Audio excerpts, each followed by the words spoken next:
Hello, good morning, and many thanks for joining us. You're watching Galaxy today, coming to you from Galaxy Television. I am Justin Nakadonye. And it's joined by Uche Okaba. And like we said last week, that we'll go serious today. And of course, we'll be going a bit serious.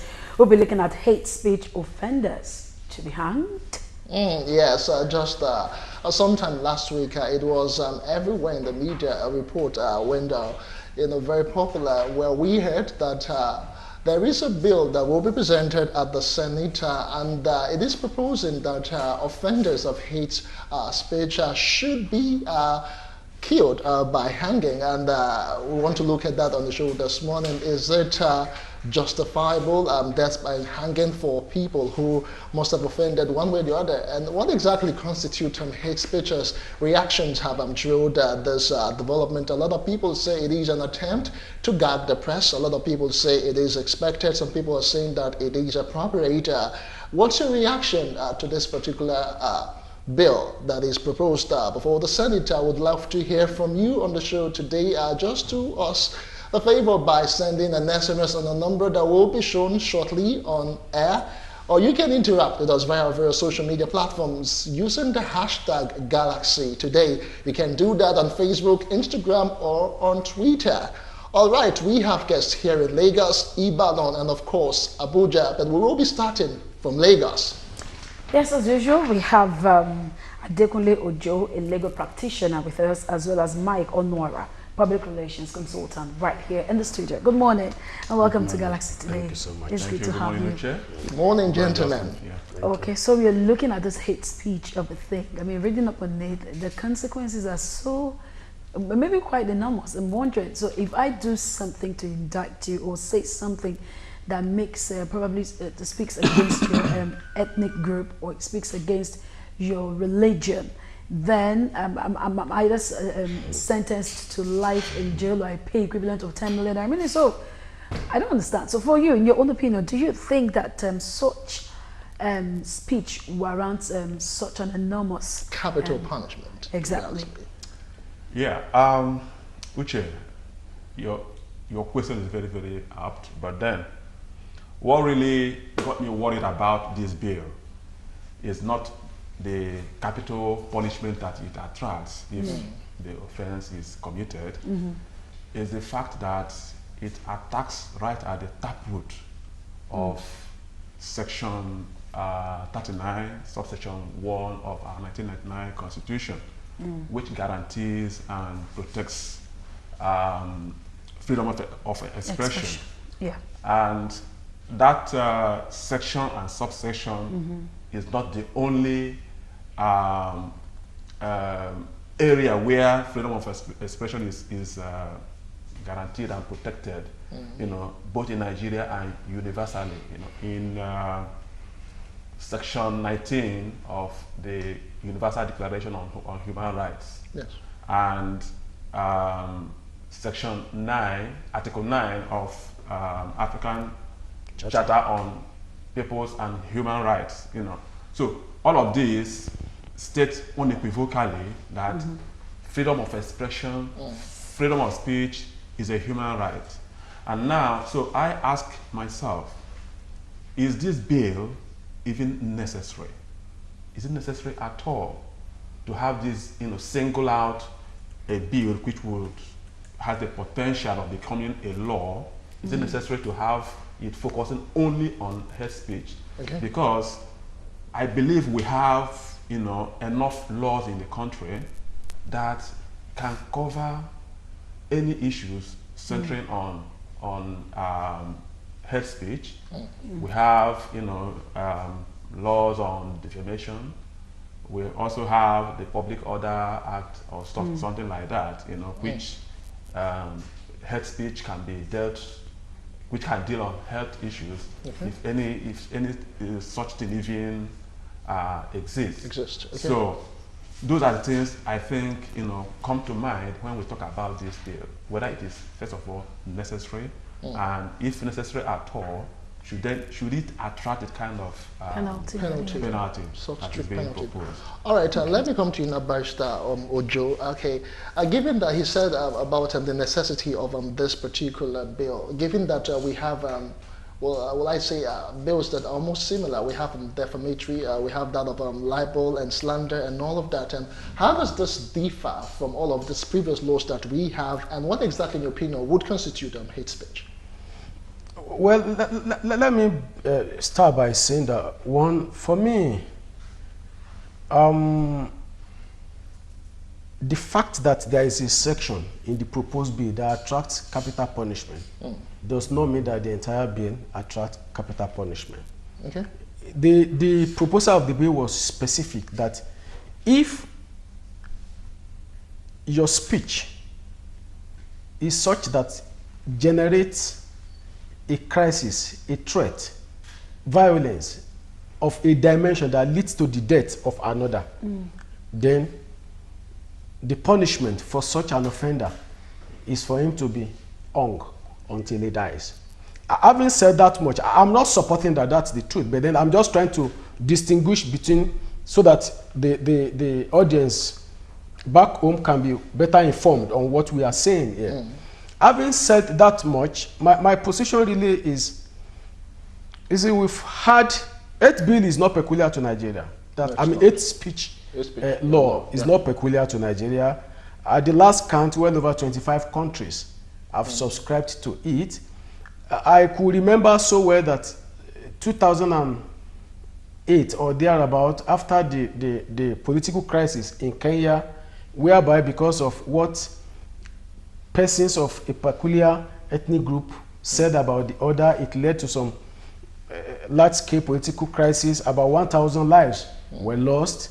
They had to promulgate a law. They did not really call it hate speech bill per se. The same thing in South Africa. I think where we really get it wrong really is that when I look at the way ours was proposed here, it looks too casual. It looks too direct. It doesn't, for me, it doesn't really look like a well-researched bill. That's the truth.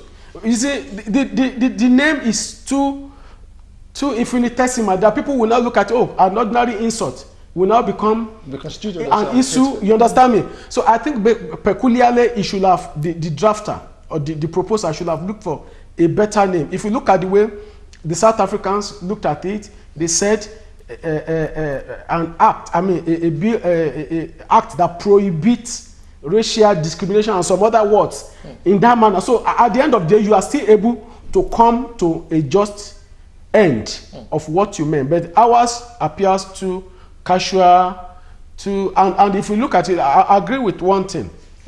Looking at our statute books from head to toe, this thing is not new. That's the truth. Almost everything that we are talking about now, it's only that we like sensation in this country. We like to just bring up one catchphrase that will now look unusual.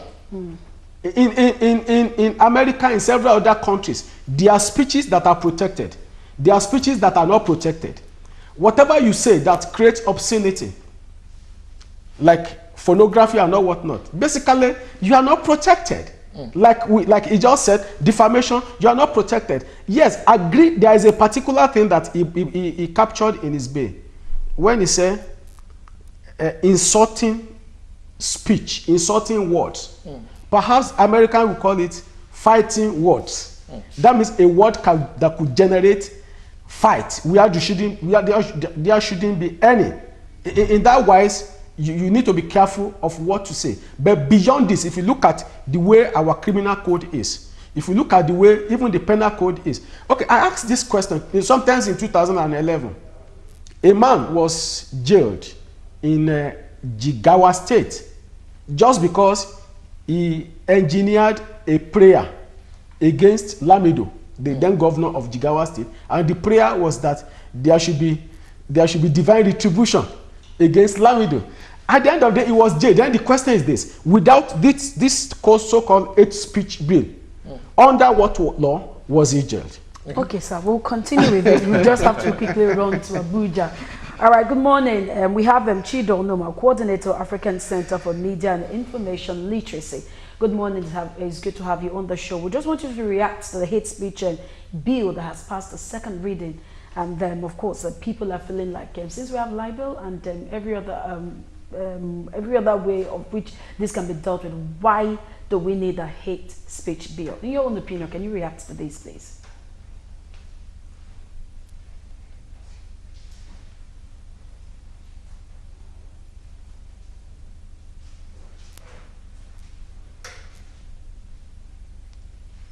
Thank you very much for having me on. I would like to lend my voice to those who oppose this obnoxious bill. This is not the kind of bill we need in a democracy in the 21st century. I think what our lawmakers, so-called, have done in recent time is to try to curtail free speech, to try to curtail the freedom of expression. I mean, understandably, there is need to educate our people about the consequences of what has become termed hate speech.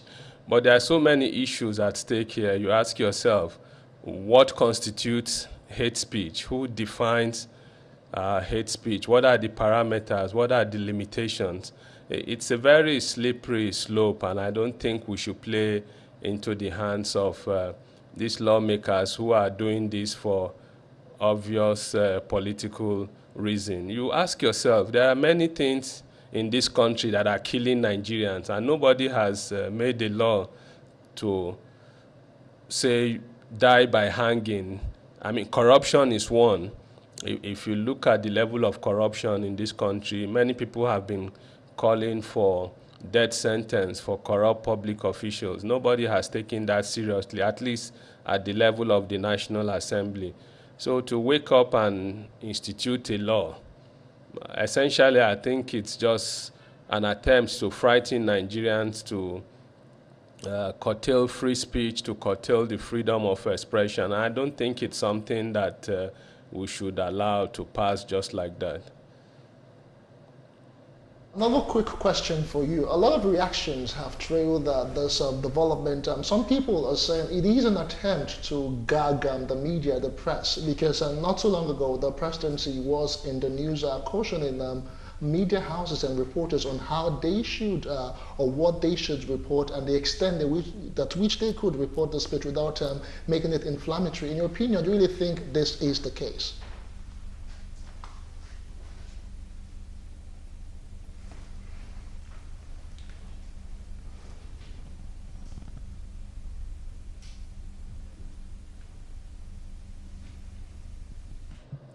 Sorry, I didn't get the question clearly. Could you take it again? All right,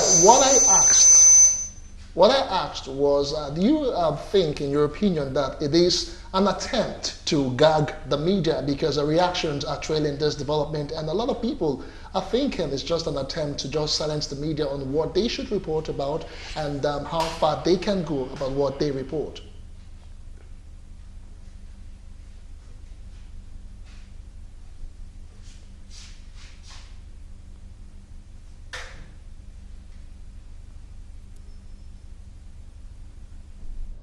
Yeah, clearly that is what this bill is meant to achieve. There is no doubt about that. It's clear, as I mentioned in my introductory remarks, you ask yourself, there are so many pressing national issues, things that affect Nigeria, and if you're looking to impose capital punishment, you can impose capital punishment on those things. Look, we have to live within the realities of the times. We live in a media age, an internet age, where information, so to say, has no boundaries.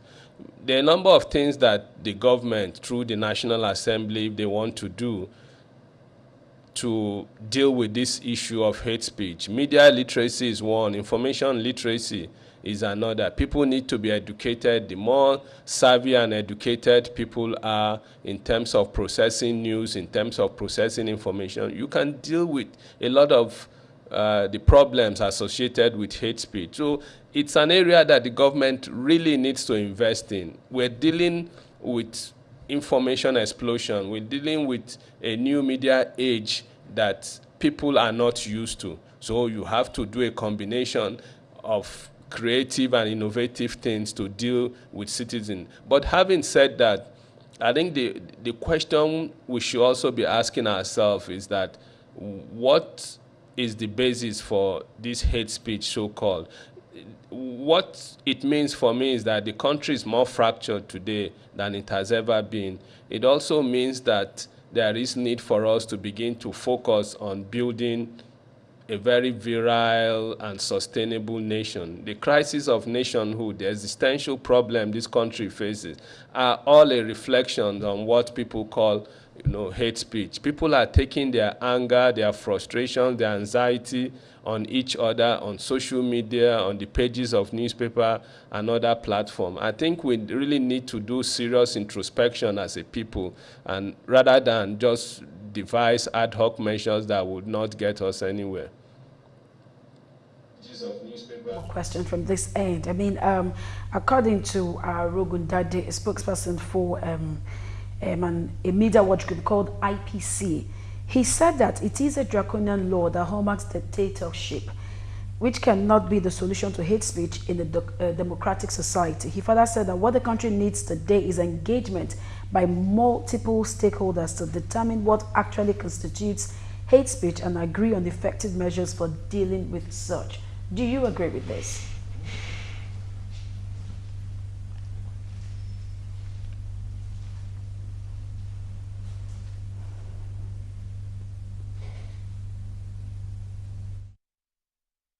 Exactly. I think I mentioned that at the beginning of my intervention. I said it's important. It's a slippery slope. What constitutes hate speech? How do you define hate speech? What appears as hate speech to somebody may just be borderline freedom of speech issue, maybe borderline freedom of expression issue. And I think Lanre and the IPC capture my sentiments about this law. As I said earlier, we live in an information age where so many things, information has no boundaries anymore. So government would need to sit down and, as the IPC noted, to understand what the issues are, what constitutes hate speech, what are the issues around hate speech, and why do people make hate speech. Then you now devise intervention methods. If people need more education, if people need to get more information, if people need to come together to find solutions to this issue. Those are the things we need to be looking at, rather than, because at the end of the day, you may really would need to hang every Nigerian for if you do pass this bill, because I don't know how you're going to police it or how you're going to effectively implement it. A very big thank you to Chido Onoma, coordinator, African Center for Media and Information Literacy. In a moment, when we return after this quick commercial break, we'll be looking at the presidency's stand on the media and, of course, what they report still on the wake of this hate speech and hanging for offenders. We still have embarrassed. All right, we apologize. We cannot continue with that particular SOT. We have a bit of audio issue on that report. All right, now speaking about what the presidency say, Garba Shehu was just introduced. Specifically, if we had played to the end of that report, he showed a particular report from the Sun newspaper where Benue killings, that was the child, Benue killings expect red alert, expect more bloodshed. Okay, right now, for such a report, do you really think that the presidency is right to caution the media, and specifically should really be held accountable for what people do based on the reports that we put out there? Barrister. Well, I think basically my take on this is, number one, the press is already overgagged. And I tell you without mincing words that, look, we don't really need a new hate speech bill to get that one done. Now, if, I mean, which is another question altogether, that look, how do we, the reportage, are they the way it should be? Are they in accordance with the tenets of journalism? Then there is a body that can look into that. And I'm aware, yes, the NBC and all what, and I'm aware that, look, all such things, you don't need to summon people as if they are school children and start dictating to them how they should report and how they should not. If they flout the law, the repercussions are already there. For me, I think it's marks of lack of tolerance for him to even say all that he said, and having to summon people, we got this, we didn't get this. I recollect so well, sometimes in February 2017, you recollect a man, I can't remember his name vividly now, he was arrested for in his report about the crisis in southern Kaduna, he said that the number of people that died apparently were, he quoted a particular figure, and the government felt, look, the figure that you quoted, where did you get it from? He was arrested. So for me, there are several ways of having to get some of these things done without having to eat the polity unnecessarily. Bringing up this kind of a bill, for me, like we all agree, it's unnecessary. And yes, I agree that there's no absolute freedom of expression anywhere in the whole world. But then the laws are already there. The laws are there, except you just want to put unnecessary fear in people. And if you look at it very well, if you go by all our, even all the, like the vice president said sometimes ago that it will amount to terrorism. I quite agree with him. We already have the Terrorism Act, Terrorism Prohibition Act of 2011 as amended in 2013. It covers all these things that we are talking about. The same way the Cyber Crime Act of 2015 has dealt with some of these things that we are talking about. Otherwise, a man was alleged to have insulted the governor of Katsina State. Sometimes last year, it was jailed 9 months. Apparently, they use some of these laws that we are talking about. So, for me, I think if assuming we have a National Assembly or a Senate that is not docile or necessarily docile, they should have yanked off this bill even before it was read, because it's not adding anything. It's just creating crisis unnecessarily where there shouldn't be any. We already have enough laws in the country, and I tell you that journalism, freedom of press is already gagged in this country, except we are deceiving ourselves. Dust the laws and ask necessary questions. All right, Honora, what do you think? Yeah, I think that the common axiom that to hang a dog, you first of all call it a bad name. Give it a bad name. You know? Now, if you recall, in the recent past, we've had there was a bill in the National Assembly. I don't know where the status of that bill now regarding social media. You know, the attempt then to curtail the influence of social media, and there was an uproar, you know, that followed that bill at that time. Now, the way I see it, I think this is another attempt indirectly to still get to the social, media platforms, because these are the major platforms for purveying the so-called hate speech. In Nigeria, everybody is a journalist, citizen journalism, because you can stay in your room with your phone, you are publishing, you are gathering news, you are disseminating and all. So the government sees social media as a threat to to their own whims and caprices and to their own activities in the way they see it. But should that be the case? I don't think so. Like my friend here has said, there are already laws that exist to handle these issues being talked about regarding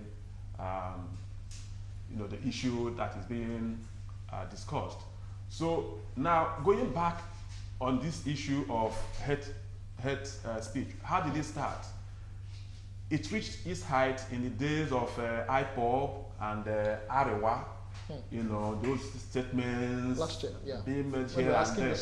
At that time, this issue of hate speech bill did not come up. So why now that the politics seems to be calmer, compared to that time? So why is it coming up now? And so when people say that is because 2019 is around the corner and the government in power is looking for opportunity to make sure that the opposition is kept in check, I won't, you won't blame them. And this is what is out there. That's what the feeling of people regarding this bill, that it is targeted at political opponents. So when they say that, you cannot begrudge them that. But the school of thought believes that the same stand they are taking right now was the same stand they were in opposition in the last dispensation, and they openly said some remarks that were also inflammatory against the ruling party then, which was the PDP. So right now it's as if they are almost creating a double standard. Do you agree? I think I agree. And we have seen that play out all through the time of this government. All the things they stood against at the time they were in opposition, they've stood them now on their head. Look at all the things that, regarding the president's health.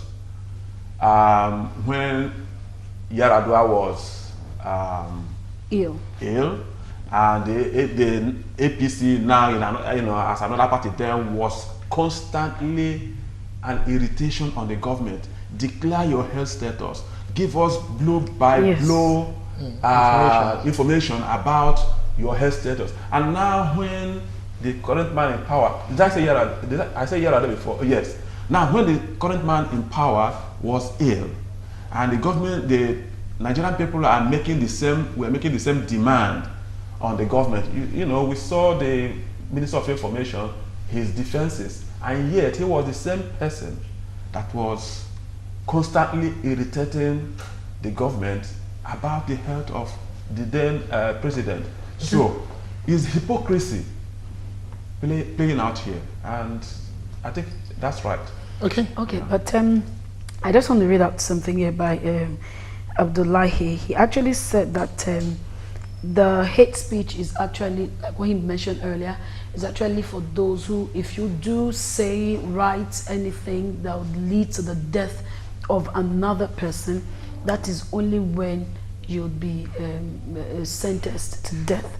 Now my question is, if I do such and a person, it doesn't lead to the death of that person, what's the penalty for that? Well, definitely his proposal is it 10 years now? I can't remember. 10 million naira, I can't remember. Something, 10 million naira, something much lesser. Yeah. But for me, I still maintain my position that this bill, as proposed, in a better climate, where legislatures are really up and doing, it should even see the light of the day. That's the truth.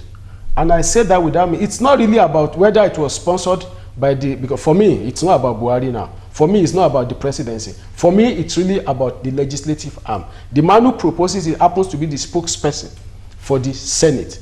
And as it is now, yes, we might say that at a point in time, Dambasao, the Minister of Defense, said that they will propose a bill to curb hate speech. I recollect so well that the army too, the army hierarchy, as we talk now, they instituted a body that seems to be monitoring people on social media and all whatnot, which for me is illegal. But I want to say one thing. If at the end of the day, if this bill, whatever it is, becomes an act of the National Assembly, they shouldn't be over-rejoiced, because at the end of the day, it's going to be shut down. It's going to be challenged in court. The question is this. One, what is it that you are bringing to the table? Again, my thought really on the bill is that rather than having to over-gag or strengthening the gags that we already have in place, I think we should liberalize by bringing it down. If there is a body that is over-regulated in Nigeria today, I will tell you the press is already over-regulated. That's the truth. The laws are already there. Yes, for one reason or the other, it may not have been, some of the laws might not have been activated the way it should. But having said that, you see, and again, we should give credence to people who comes out with some fantastic opinion. The vice president is a professor of law, whether we like it or not. He's a senior court of Nigeria. He looked at the entire situation and he said, hate speech is nothing but an act of terrorism. That is peculiarly if it incites some other people to violence and all whatnot. And having said that much, do we need all that we are going through now? There is docility in the National Assembly. All right, they have barely nothing tangible. Okay, Barrister, will come to you, but let's get the opinion of the National Orientation Agency on this particular matter. And we are joined by Dolapo Dosumu, Director, NOA. I think we lost them. We'll try and reconnect with them in a moment. But just remember that you can be a part of this conversation.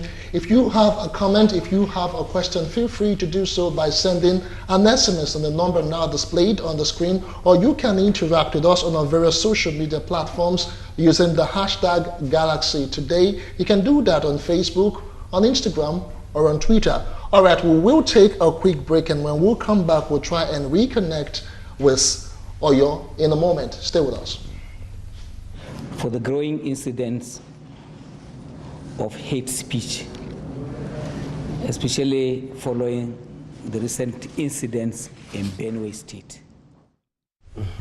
All right, we have Ibadan standing by. Dolapo Dosumoshi is the Director, National Orientation Agency in Oyo State.